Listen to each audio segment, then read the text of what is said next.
Hi hello good morning everyone. GGC TV వీక్షిస్తున్న ప్రేక్షకులందరికీ శుభాభివందనం. నేను మీ వెంకట నగేష్. ఇవాళ మంచి టాపిక్తో మరలా మన ఈ ఉదయాన్ని ఆరంభించుకుందాము. ఆరోగ్యమే మహాభాగ్యం. ప్రతి ఒక్కళ్ళు ఆరోగ్యంగా ఉంటే ఆ కుటుంబం, అలాంటి కుటుంబాలన్నీ కలిస్తే ఒక సంఘం, అన్ని సంఘాలు కలిస్తే ఒక పట్టణం, అందరూ ఆరోగ్యం ఉండే ఆంధ్ర తెలంగాణ అంటూ అన్ని స్టేట్లని తెలుసుకునే కంటే ముద్దుగా మనందరం భారతీయులం, భరతమాత ముద్దు బిడ్డలం. మన యొక్క సిరి సంపదలకి మూలం మన ఆరోగ్యం ఉన్నది. దాని మీద ఈవేళ మన చర్చని కొనసాగిద్దాం.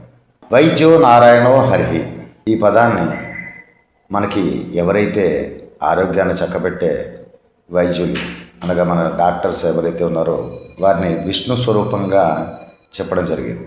ఏ ఒక్క వ్యక్తి అయినా అనారోగ్యం పాలైనప్పుడు ఆ ఒక్క వ్యక్తి ఎవరైతే ఇంపార్టెంట్ పర్సన్ ఉంటాడో ఆ పర్సన్ లేనప్పుడు ఆ కుటుంబం మొత్తం ఏ రకంగా ఇబ్బందుల పాలవుతుందో మనం చూస్తున్నాం. ఎన్నో రకాల వైద్య వృత్తులు ఈవేళ మనం చూస్తున్నాం. అల్లోపతనం, హోమియోపతనం, ఇంకా మనకి ప్రకృతి వైద్యం అని, ఆయుర్వేదిక్ అని, ఇలా ఎన్నో రకాల వైద్యాలు మనకి ఈవేళ ప్రతి ఏరియాలోనూ చూస్తున్నాం. ఒకానొకప్పుడు ఒకే ఒక వైద్యుడు ఉండేవాడు. ఒక పల్లెటూరులో ఉండండి, పాత తరాలలో ఒక వైద్యుడు ఉండేవాడు. ఆయన నాడి పట్టుకుని ఆయన చూసి దానికి ఏ ప్రకృతి వైద్యంగాను ఆకులు, చెట్లు, వేర్లు, వనమూలికలు పేరుతోటి మనకి వైద్యాన్ని అందించేవాడు. ఈవేళ మొత్తం మన శరీరంలో ఎన్ని భాగాలు ఉన్నాయో, ఎన్ని పార్ట్లు ఉన్నాయో, ప్రతి పార్ట్కి ప్రతి పేటలోనూ ప్రతి చోట రకరకాల వైద్య విధానాలని పూర్తిగా నేర్చుకుని దాంట్లో ఎక్స్పీరియన్స్ సంపాదించి ఎటువంటి రోగానికైనా ఎటువంటి పార్ట్లు ఏ వచ్చినా మేమున్నామని భరోసా ఇచ్చే విధంగా మన వైద్య విజ్ఞానాన్ని అభివృద్ధి చేసుకుని ఈవేళ మనం కార్పొరేట్ హాస్పిటల్స్, స్టార్ హాస్పిటల్స్ పేరేదైనప్పటికీ ఎవరికైనా బాధ ఉంది అనగానే వారి యొక్క బాగోగుల్ని చేయడానికి మనకు అందుబాటులో వైద్యం ఇవాళ చాలా బాగా అభివృద్ధి చెందింది. ఒకనప్పుడు కొన్ని ఏరియాల్లోనే ఒక మెడికల్ కాలేజ్ ఉంటే దాంట్లో సీట్లు దొరకడం కానీ డాక్టర్లు అన్నది చాలా తక్కువ మంది ఉండేవారు. ఈవేళ ప్రతి రాష్ట్రంలోనూ మన కేంద్ర ప్రభుత్వం వల్ల కానీ రాష్ట్ర ప్రభుత్వాల చొరవ వల్ల కానీ వైద్య వృత్తిని అవలంబించే విద్యార్థుల సంఖ్య గణనీయంగా రోజు రోజుకి పెరుగుతోంది. మెడికల్ కాలేజీలు కూడా పెరుగుతున్నాయి. ఇటు రోగాలు పెరుగుతున్నాయి, అటు విజ్ఞానాన్ని అందించే కళాశాలలు పెరుగుతున్న మాట వాస్తవమే. కానీ ఇక్కడ ఈ వైద్యం అన్నది గగన కుసుమం అయిపోతోంది అన్నది ఒక మధ్యతరగతి వానికి, బిలో మధ్యతరగతి వానికి ఈవేళ మనం గమనించినట్లయితే చాలా అందని ద్రాక్ష పండు అన్నది నిర్వివాదాంశం. ఈవేళ మార్కెట్లో ప్రతి మెడికల్ షాపుల దగ్గర కూడా జనాలు నిలబడి మందులు కొంటున్నది చూస్తూ ఉంటే మనం ముందంజ వేస్తున్నది అభివృద్ధిలోన, లేకపోతే రోజు రోజుకి పెరుగుతున్న ఈ రోగాలను బారిన పడి మనల్ని మనం బాగు చేసుకునే పనిలో నిమగ్నమై ఉన్నామా అన్నది సందేహం కలుగుతుంది. ఇది ఆహార లోపాల వలన, లేకపోతే మనకున్న పరిసర వాతావరణంలోని మార్పుల వలన, లేతే మన దినదినం అనుభవిస్తున్న మానసిక రుగ్మత అన్నది ఏదైతే ఉందో మనోవ్యాధుల కారణంగాన రోగం, వ్యాధి ఇందులో ఏది అన్నది నిర్ధారణ మనకి తెలియక మనం చాలా ఇబ్బందుల పాలవుతున్నాం అన్నదే మనం గమనించాల్సిన విషయం. ఈవేళ ఆరోగ్యమే మహాభాగ్యం అనడానికి కారణం ఏంటంటే, ఎందుకు ఏ రోగము లేకుండా గట్టిగా ఉన్న వ్యక్తులు పాత రోజుల్లో మనం చూస్తే కంటి చూపు కూడా మనకి ఇబ్బంది రాని వాళ్ళు, మన తాత ముత్తాతల తరంలో ఉన్నాడు చూస్తే పచ్చని పొలాల గట్లంట పగలు రాత్రి అని లేకుండా శ్రమించి శారీరక దారుఢ్యాన్ని కలిగి ఉండి, అట్లనే ఆ టైంలో ఉన్న వనితలు, మహిళలు ఎవరైతే ఉన్నారో వాళ్ళు కూడా శ్రమించి శ్రమ కోర్చి అన్ని రకాల పనులను అవలీలగా చేయగలిగిన అవకాశం తీసుకుని వారు కూడా ఆరోగ్యంగా ఉండడంతో పాటు ఎంతమంది సంతానాన్ని కన్నా ఎంతమందికి సర్వీస్ ఇచ్చినా అలుపు సొలుపు ఎరగని ఆడుతూ పాడుతూ పని చేస్తుంటే అలుపు సొలుపే మొన్నది ఇద్దరం ఒకటై చేయి కలిపితే ఎదురేమున్నది అంటూ ఎంతో అన్యోన్యంగా ఆటపాటలతోటో వ్యవసాయ రంగమే కాదు, ఇంట్లోనే కాదు, నాకు నీవు నీకు నేను అనే ఒక తోడుతో ఒకళ్ళనొకళ్ళు అర్థం చేసుకుంటూ మంచిగా ఆ యొక్క సంసార రథాన్ని రెండేళ్లలాగా మారి ముందుకు తీసుకెళ్ళేవారు. ఈవేళ చాలామందికి మానసిక రుగ్మతలు పెరగడంతో పాటు మనోవ్యాధులుగా మారి అవి చాలా సుదీర్ఘమైన ప్రాబ్లమేటిక్ ఇష్యూస్ని కాదు, తద్వారా మనం మనశ్శాంతిని కోల్పోవడం, అలాగనే మన యొక్క ఆర్థిక స్తోమత మీద అది దెబ్బతీసే విధానాలను చూస్తుంటే ఇవాళ పిడుక్కి పిత్తికి ఒకటే మంత్రం అన్నట్టుగా ప్రతి ఒక్క వ్యక్తికి సర్జరీస్, ఆపరేషన్స్. ఒక పురుడు నార్మల్ డెలివరీలు ఇంతకుముందు వచ్చే పరిస్థితులు ఉంటే ఇవాళ అన్ని సిజేరియన్స్ పెరుగుతున్నాయి. ఏ చిన్న విషయంలోనైనా దేహం దాని అంతలో అది రిపేర్ చేసుకునే అవకాశాన్ని భగవంతుడు మనకి ఇచ్చిన శరీరంలో ఏర్పాట్లు చేసినప్పటికీ మనం సరైన అవగాహనని తీసుకోకుండా ఈ యొక్క మనం తీసుకున్న ఒక పెంకి నిర్ణయాలు అందామా, తెలియక చేసే తప్పులు అందామా, లేకపోతే ఏం పర్వాలేదులే అదే వచ్చింది అదే పోతుందిలే అనుకునే మూర్ఖత్వం అనుకుందామా, ఇలా మనకి మన ఆరోగ్యాన్ని మనమే మన చేతులారా స్పాయిల్ చేసుకుంటాం అన్నదే అనిపిస్తుంది. ఇవాళ చిన్నపిల్లలు మన ఇంట్లో పెరిగే కిడ్స్ కూడా మన ఇంటి వంట అన్నది మనకి ఆరోగ్యాన్ని ఇస్తుందని చెప్పడానికి అవకాశం లేకుండా పోతుంది. బయట ఉండే ఫాస్ట్ ఫుడ్స్ అనేది ఫాస్ట్గా తొందరగా ఇవాళ పనులు కంప్లీట్ చేసేసుకోవాలి, ఎక్కువ కష్టపడక్కర్లేకుండా మనకి అందుబాటులో సౌలభ్యంగా దొరికే ఆహార పదార్థాలని సేవించి అట్నుంచి అట్టే ఇట్నుంచిటే ఉరుకుల పరుగుల జీవనంతో ఒక మనిషి మనిషిలా యాంత్రికంగా జీవనం సాగించడం వల్ల అయితేనేమి, ఆ ఆహారాన్ని తీసుకున్న తర్వాత అనేక రకాల వ్యాధులు ప్రబలడం అయితేనేమి, contamination of the water pollution, మనం తీసుకునే త్రాగే నీటిలో కూడా ఏదైనా దోషపూరితంగా ఉన్నా అన్ని విధాలుగా మనం మన యొక్క ఆరోగ్యాన్ని మీద ఎఫెక్ట్లు చూపిస్తున్న దాన్ని మనం గుర్తించక తర్వాత మనం ఆసుపత్రుల పాలవుతున్నాం. వీక్షకులందరికీ మా జీసీసీ టీవీ తరఫున మంచి ఒక గృహస్థ సాంప్రదాయాన్ని మీరు పాటించి మీ గృహంలోనే చక్కగా మీరు మంచి వంటలు వండుకొని బయట ఫుడ్లకి పిల్లల్ని బలి చేయకుండా వారి ఆరోగ్యం వాళ్ళు మన చంటి పాపలే కాదు కంటి పాపలుగా గుర్తించి విషయం అన్నది వాళ్ళకి వివరించి చెప్పి అది విషాహారంలాగా భావించి వాళ్ళు దానికి దూరంగా ఉండే విధంగా చూసుకుని ఆరోగ్యాన్ని పరిరక్షించుకుంటూ తమ ఎదుగుదలకి తామే కారణమవుతారన్నది వాళ్ళకి అర్థమయ్యే విధంగా సూచిస్తారని, అట్లనే ఈవేళ పౌష్టికాహారం పేరుతో ఈ పిల్లల్ని కూడా చిన్న వాళ్ళకి మన పాఠశాలల్లో కూడా ప్రభుత్వాలు అందిస్తున్నాయి. పోషకాహార విలువలేంటి, ఏ ఆహారం మన ఎంచక్క మన ఆరోగ్యం బాగుంటుంది, ఈ ఆయిలీ థింగ్స్ అనో మసాలాలు ఎక్కువనో లేకపోతే ఈ ఫాస్ట్ ఫుడ్స్ అనే పేరుతో వచ్చే వాటిల్లో ఏ రకాల నూనెలు వాళ్ళు వినియోగిస్తున్నారు, అట్లనే వాటిలో ఏ కెమికల్ బేస్డ్ సాచురేటెడ్ సాల్ట్స్ కొన్ని రకాల ఈ యొక్క కాంబినేషన్స్లో వాళ్ళు చేసిస్తున్న ఆహార పదార్థాల వలన మనకి ఎటువంటి అనారోగ్యాలు కలుగుతాయని అవేర్నెస్ని ప్రతి ఒక్కళ్ళకి తెలియజెప్పడం ద్వారా, అట్లనే ఎప్పుడైనా ఎక్కడైనా మనం బయట ప్రదేశాలకు వెళ్ళినప్పుడు తెలిసి తెలియని ముఖం పరిచయం లేని వాళ్ళు మన ప్రయాణాలలో కానీ మరి ఇతరత్ర ఒంటరిగా ఉండి తిరిగేటప్పుడు మన పిల్లలకి కూడా ఎటువంటి చాక్లెట్లను లేదా ఏదైనా మిఠాయిలను ఏదైనా స్వీట్స్ అను ఇస్తూ ఉంటున్నప్పుడు కూడా మీరు చాలా జాగ్రత్తగా ఉండాలనే హెచ్చరికలను ఇవ్వడం కూడా మనం ఒక సంఘంలో బతుకుతున్నాం. ఒక సూచన ఇచ్చి మన పిల్లల్ని మనం కాపాడుకోవాలి. లేదా ఈ విషాహారాలు మత్తు పదార్థాలు కలిపిన ఆహారాలని అందజేసి వారిని తర్వాత కిడ్నాపులు చేసో వాళ్ళ జీవితాన్ని చిత్రం చేసే పరిస్థితులు కూడా మన చిన్నారుల పట్ల ఇవాళ సంఘంలో కొంతమంది విద్రోహ శక్తులు మనకి కనబడకుండానే మనలోనే కలిసి తిరుగుతున్నది కూడా మనం వారికి తెలియజెప్పడం ద్వారా మన పిల్లల్ని మనమే కాపాడుకునే వాళ్ళం అవుతాం. మరలా ఈ తల్లిదండ్రులు ఎవరైతే పిల్లలు ఒకళ్ళ విషయంలోనే కాదు, మనం విందులు వినోదాలు అన్నది మన మ్యారేజ్ డే అనో మన పుట్టినరోజులను మరొకటనో ఏదో ఫంక్షన్స్ పెట్టి చాలా భారీగా ఖర్చు చేసి చాలా వేస్టేజ్ చేస్తూ చాలామంది తినే ఆహారాన్ని కొద్దిమంది మాత్రమే ఎంగిలి చేసి బయటపడేస్తూ ఉంటారు. ఇలా వేస్టేజ్ని కూడా నియంత్రించి అనవసర ఖర్చులను తగ్గించి అదే ఆహారాన్ని 10 మందికి పంచి ఎక్కడైతే చాలా చోట్ల మన యొక్క పెద్దవారిని కొంతమందిని ఆశ్రమాల్లో పెడుతున్నారు, వృద్ధాశ్రమాల్లో.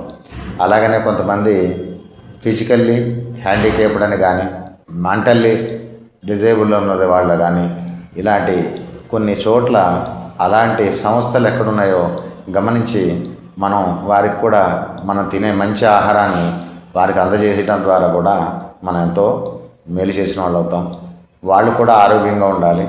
ఆరోగ్యం లేనిదే ఇవాళ కొటేషన్ ఏంటంటే, ఆరోగ్యమే మహాభాగ్యం కాస్త ఆ రోగమే మా మహాభాగ్యం అన్న చందాన్ని అన్ని ఆసుపత్రులు అంత వృత్తులలో ఉన్న దేవుళ్ళతో సమానమైన వైద్యో నారాయణో హరి అన్నది నానుడి పోయి, ఆ వైద్యుడు నారాయణుడు హరి, మనం వెళ్ళామా మన పని సరి అన్న విధంగా భయం కలిపే విధంగా కొన్ని ఆసుపత్రుల విషయంలో కానీ దాన్ని చూసుకుని మన వాళ్ళందరూ దాని మీద దాడి చేయడం, అద్దాలు పగలు కొట్టడం, సీరియస్ అవుతూ ఉండడం, ఇలాంటి సన్నివేశాలకు కూడా మనమే అవకాశం ఇస్తున్నాం. ఏదైనా మన చేతుల్లోనే ఉంది. మన చేతి వంట మన ఇంట మనం తిన్నామన్నది ఒక 100 ఏళ్ల పంట. హ్యాపీగా ఉండడానికి మంచి ఆరోగ్యాన్ని తీసుకోవడం, తద్వారా వైద్యానికి మనం ప్రతిసారి వెళ్ళి ఏదో పెళ్లి కానుకగా ఒక కవర్లో పెట్టి వాళ్ళకి పెళ్లి కూతురుకో పెళ్లి కొడుకో ఇచ్చినట్టుగా ఫీజులు చెల్లిస్తూ ఉండడం, తర్వాత వారు చిన్న చీటీ ఇచ్చి చక్కగా పలానా ల్యాబ్కి వెళ్ళి ఈ టెస్టులన్నీ చేయించుకురండి. కారణం ఏదైనప్పటికీ టెస్టులు కంపల్సరీ. టెస్ట్లు అయిన తర్వాత మళ్ళీ ఇంకో పెద్ద చీటీ వస్తుంది, దాంట్లో రకరకాల మందులు ఉన్నాయి. మీ అందరికీ ఒకటి చెప్పాలి, ఈ ఆరోగ్యం చెడిపోవడానికి గల ముఖ్య కారణాల్లో మరొకటి ఏంటంటే కొంత అవేర్నెస్ లేకపోవడం. ఈవేళ మా జీసీసీ ఛానల్ ద్వారా కొంత ఎడ్యుకేషనింగ్ ప్రోగ్రామ్ అని అనుకోండి, లేకపోతే ఇది ఎవరిని విమర్శించడానికో ఎవరిని పాయింట్అవుట్ చేయడానికో కాకుండా మనకుగా మనం కొన్ని తెలుసుకోవాల్సిన విషయాల్ని ఇది షేర్ చేసుకుంటున్నాం అనే ఫీలింగ్లో మీరు తీసుకోండి. ఈవేళ ఎగ్జాంపుల్, గీతా మెడికల్స్ అనే ఒక మెడికల్ షాప్ ఉందనుకోండి మీ ఏరియాలో. ఆ గీతా మెడికల్స్ అన్న పేరు కిందని ఒక చిన్న ఇంగ్లీష్ వర్డ్లో 2 పదాలు రాసి ఉంటాయి, కెమిస్ట్ అండ్ డ్రగ్గిస్ట్ అని రాసి ఉంటాయి. దాని అర్థం ఏంటో తెలుసా? వీక్షకులందరికీ ఇది ఒక చిన్న ఎగ్జాంపుల్గా అది చెప్తున్నాం. కెమిస్ట్ అండ్ డ్రగ్గిస్ట్, మీరు ఎవరైతే మా దగ్గరికి వస్తున్నారో ఈ మందులు అన్నవి కెమికల్స్తో తయారు చేయబడి మీకు ఇవ్వబడుతున్నాయి, కాంబినేషన్స్లో ఉంటాయి. ఒకసారి మీరు దీనికి అలవాటు పడిన తర్వాత రెగ్యులర్గా తీసుకుంటే మీరు మారుతారు డ్రగ్గిస్ట్. నేను డ్రగ్గిస్ట్ అంటే నేను స్టాక్ పెట్టుకుని అమ్ముకునేవాడిని కాదు. నాతో పాటు మీరు కూడా నా పార్ట్నర్స్గా, కాకపోతే నేను షాపులో పెట్టుకుని నిల్వ చేస్తాను, మీరు మా దగ్గర విరివిగా వాడి అది మీ దేహంలో మీరు నిల్వ చేస్తారు. నేను డ్రగ్గిస్ట్నే, మీరు డ్రగ్గిస్ట్ అని చెప్పడానికే ఉందని మా భావన. ఈ కెమిస్ట్ అండ్ డ్రగ్గిస్ట్లో మనం ఇంత క్లియర్గా చెబుతూ నా దగ్గరికి వస్తే మీరు ఇలా అలవాటు పడితే మీరు ఎడిక్ట్ అయితే మీరు డ్రగ్గిస్ట్ అవుతారని చెప్తున్నారు. అట్లనే ఈ కెమికల్స్ లోపలికి తీసుకోవడం తద్వారా డాక్టర్ గారు ప్రిస్క్రిప్షన్ ఎవరు, మనంతలో మనం కూడా కొన్ని మెడికల్ షాపుల దగ్గరికి వెళ్ళిపోయి పెయిన్స్ ఉన్నాయంటే పెయిన్ కిల్లర్లను లేకపోతే యాంటీబయాటిక్స్ అనో విరివిగా మన చేతిలో డబ్బులు ఉన్నాయనేసరికి మన తోచిన పేర్లు చెప్పి కూడా మనమే వేద వైద్య వృత్తిని కంప్లీట్గా మనకు తెలుసున్నట్టుగా ఎవరు పడితే వాళ్ళు తీసుకుని బఠానీలో జీడిపప్పులో కిస్మిస్లో నోట్లో వేసుకున్న తీరుగా తెగ ఈవేళ లారీ లేస్తే ప్రతి ఒక్క వ్యక్తిని చూడండి, ఓ బీపీకి ఒక గోలి, ఓ షుగర్కి ఒక గోలి, ఒక థైరాయిడ్కి ఒక గోలి, ఇంకో దానికి ఒక గోలి, రోజు గోలీమార్ గోళీలు తీసుకుని ఆఖరికి ఏమవుతుందంటే ఫైనల్లీ మీకు ఇంకో తెలియని విషయం, ఆ ఎడిక్షన్ అన్నది కంప్లీట్ అయితే ఆ మత్తు మందు కూడా రెగ్యులర్గా తీసుకునే వాడికి కొన్ని కాలం పోయేసరికి ఆ మత్తు మందు కూడా అతని మీద పని చేయకుండా పోయి అత్యవసర పరిస్థితుల్లో ప్రమాదకరంగా మారే సూచన కూడా ఉందన్నది చాలామందికి తెలియని విషయం. మాత్రలు వేసుకుంటున్నారు. ఇవాళ షుగర్ అన్నది ఒక జబ్బు ఉంది, ఆ షుగర్ వచ్చింది అన్నది కూడా చెప్పే వస్తుందండి. ప్రతి మనిషికి తెలుసుకోవాల్సిందంటే తన శరీరంలో తనకు వస్తున్న మార్పుల్ని కూడా గమనించుకుంటూ ఉండాలి. మనం ఫ్రీక్వెంట్గా యూరినేషన్కి పోతున్నామా, రాత్రి నిద్రపోతుందా, మన అరికాలు మంటలు పెరుగుతున్నాయా, మన బాడీలోని ఏమేమి మార్పులు వస్తున్నాయన్నది చిన్న సిమ్టమ్స్తో ప్రతి రోగము కూడా మనకి చెప్పే వస్తుంది. వీక్షకులందరికీ మీ యొక్క అవగాహన మీరు పెంచుకోవడంతో పాటు మనతో పాటు ఉన్న మన కుటుంబ సభ్యులను కూడా అవేర్నెస్ పెంచుకునే విధంగా మా జీజీసీ ఛానల్ నుంచి ఆయుర్వేదం అనేది మనకి వేదాలు ఎన్ని ఉన్నాయంటే మనకు చెప్పే దాంట్లో 4 వేదాలే అంటాం, కానీ 5వ వేదమే ఆయుర్వేదం అంటాం. ఈ ఆయుర్వేదంలోనూ మనకి చిన్న చిన్న చిట్కాలతోటి మనం ఎటువంటి కెమికల్స్ లేని విధంగా మన యొక్క వైద్యాన్ని మనం చేసుకునే అవకాశాన్ని ఎప్పుడో సుశ్రుతుడని, చరకుడని మనకి ఎంతోమంది మహానుభావులు మనకి ఆరోగ్య పరిరక్షణ కోసం రాసిన ఎన్నో పుస్తకాలు ఉన్నాయి. అట్లానే మనకి మన స్వీయ అవగాహనతో మన ఇంట్లో కొన్ని చిన్న చిన్న విషయాలు చేసుకోవచ్చు. ఇందులో ఈ వైద్యం మంచిది, ఆ వైద్యం మంచిది కాదని మేము చెప్పడం మా ఉద్దేశం లేదు.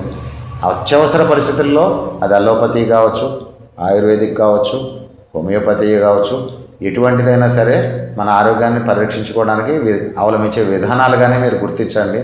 అది పెద్దది, ఇది చిన్నది అన్నది భేదాలు ఏమీ లేవు. సో ఇలాంటి విషయాలలో మనం మన చేతుల్లో ఉన్న ఆరోగ్యాన్ని వంటిల్లే మనకి ఒక పెద్ద వైద్యశాల, మెడికల్ షాపు లాంటిది మన పోపులు పెట్టే. అందులో కూడా మంచి ఆరోగ్య రక్షణలు ఇచ్చే ఎన్నో రకాల మన దైనందిన జీవితంలో వాడే మసాలా దినుసుల పేరుతో మీరు వాడుతున్న వాటిలోనే ఎన్నో ఆరోగ్యాలు దాగి ఉన్నాయి. ఇలాంటి వాటి మీద మనం తర్వాత డిస్కస్ చేద్దాం. సో ఇక్కడ మనము డాక్టర్ గారికి వెళ్ళిన తర్వాత ఇవన్నీ అయిన తర్వాత షుగర్ పేషెంట్కి ఫస్ట్ ఐడెంటిఫికేషన్ వస్తే స్టార్టింగ్ అన్నది ఒక 50 mg అనో 100 mg అనో గోళీలతో స్టార్ట్ అయిన మీ యొక్క వైద్యం రాను రాను డే బై డే అది కూడా ఏదో విత్తనం వేస్తే మొక్క పలకెత్తింది, చిన్నగా మొక్క నుంచి పెద్దగా వృక్షంలా ఎదిగిందన్న సందాన్ని పెరుగుతూనే ఉంది తప్ప ఈనాటికి ఇదే వైద్యశాస్త్రంలో అదే మంచి ఎక్స్పీరియన్స్ డాక్టర్ గారు, అదే నారాయణుడు హరి అని చెప్పి పేరు ఉందిన ఆ పెద్ద మనుషుల ద్వారా మీ రోగం తగ్గుతోందా, మీరు వాడుతున్న మందుల ద్వారా కంట్రోల్లో అవుతోందా, ఇంకా పెరుగుతూనే ఉందా అనడానికి ఒక షుగర్ పేషెంట్నే మేము ఎగ్జాంపుల్గా చెప్తున్నాం. మొదట 100, తర్వాత 150, తర్వాత 250 mg, తర్వాత రాను ఏమవుతుంది, షుగర్ లెవెల్స్ భారీగా పెరుగుతూనే ఉన్నాయి నిల్వలు. తద్వారా నెక్స్ట్ ఏంటంటే మీకు ఇన్సులిన్ అన్నది ఇవ్వడం జరుగుతుంది అంటారు. ఆ ఇన్సులిన్లు కూడా మళ్ళీ రకరకాలు, ప్లెయిన్ ఇన్సులిన్ అను, జింక్ ఇన్సులిన్ అను, ఇలా రకరకాల ఇన్సులిన్లు మారి ఆఖరికి మీ ప్రాణం మీదకి వచ్చే పరిస్థితిలో మీ కంటి చూపు పోయే పరిస్థితి, కంటిలోని రెటీనా మీద మనకి పొరలు రావడం, అవి మనం మళ్ళా ఆపరేషన్ ద్వారా తీయించుకోవడం, అట్లనే పెరుగుతున్న కొద్దీ ఒంట్లో రకరకాల ఈ డయాబెటిక్ సంబంధించిన ఎక్కడైనా శరీరంలో ఏదైనా గుచ్చుకున్నప్పుడు అది సెప్టిక్గా మారి గ్యాంగ్లిన్ ఫార్మేషన్ అని ఓ రకంగా వైద్య వృత్తిలో చాలా భయంకరమైన వ్యాధి అన్నది ఏదైనా ఉందంటే ఒక షుగర్ అని చెప్పచ్చు. ఈ షుగర్ ఈజ్ నథింగ్ బట్ అనే silent killer for your body. మీలోనే కనపడకుండా అంతర్లీనంగా అంతర్ధానం అయిపోయి ఎవరి కంటికి కనపడకుండా తిరిగే ఒక పెద్ద హంతకి షుగర్. ఈ షుగర్ పట్ల చాలా అవేర్నెస్ తీసుకోవాలి. అలాగనే మనకి వైద్యం అందించిన ఎన్నో రకాల మందుల్ని విరివిగా వాడడం వల్ల కూడా సైడ్ ఎఫెక్ట్లు అనేవి కూడా వస్తాయన్నది గుర్తెరగండి. సో వీక్షకులందరూ మీ ఆరోగ్యాన్ని సదా మీరు మిమ్మల్ని కాపాడుకుంటూ మీ కుటుంబాన్ని మీరు పరిరక్షించుకుంటూ ఆరోగ్యవంతులు ఉండాలనే మా జీజీసీ ఛానల్ అభిలాష. నమస్తే. మీ అభిప్రాయాలని, మీ కామెంట్లని మాకు మీరు వ్యక్తపరచండి. బెల్ ఐకాన్ని ట్యాప్ చేయండి, సబ్స్క్రైబ్ చేయండి, లైక్ చేయండి.